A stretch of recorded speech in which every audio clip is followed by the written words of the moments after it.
Avez-vous parfois l'impression de perdre complètement le contrôle de votre vie? Voici ce qu'a dit le sage dans Ecclésiaste chapitre 9, les versets 4 et 10. Seul celui qui est en vie peut encore attendre quelque chose. Un chien vivant vaut mieux qu'un lion mort. Tout ce que ta main trouve à faire avec ta force, fais-le. Car dans le monde des morts où tu vas aller, on ne peut rien faire. Vous en faites certainement tous les jours l'expérience, il y a un grand pourcentage de choses dans nos vies sur lesquelles nous n'avons aucun contrôle. On ne peut rien y faire. On n'a pas choisi de naître, ou dans quelle famille, on ne choisit pas le temps qu'il fait, ni ce qui peut nous tomber dessus. On peut parfois avoir l'impression d'être comme un train coincé sur des rails qui nous mènent dans une mauvaise direction, et on a l'impression d'avoir complètement perdu le contrôle de notre vie. Mais la proportion de ce que nous ne contrôlons pas n'est certainement pas 100%.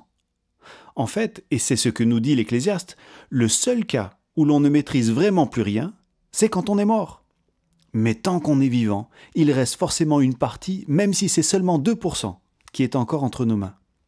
Le conseil que nous donne ce verset, c'est de nous concentrer sur cette partie-là. Viktor Frankl était un juif autrichien qui s'est retrouvé au camp de concentration d'Auschwitz pendant la Deuxième Guerre mondiale. Avec ses compagnons, on leur a tout enlevé. Leurs possessions, leurs familles, leurs habits, leurs cheveux. On leur a même enlevé leurs noms et ils étaient réduits à des numéros tatoués sur leurs bras.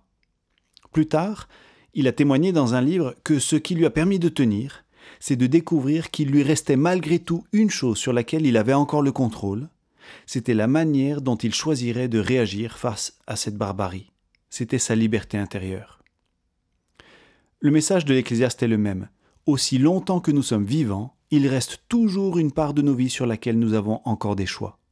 Aussi réduite soit cette part, concentrons-nous dessus, choisissons de la saisir et agissons en nous confiant à Dieu.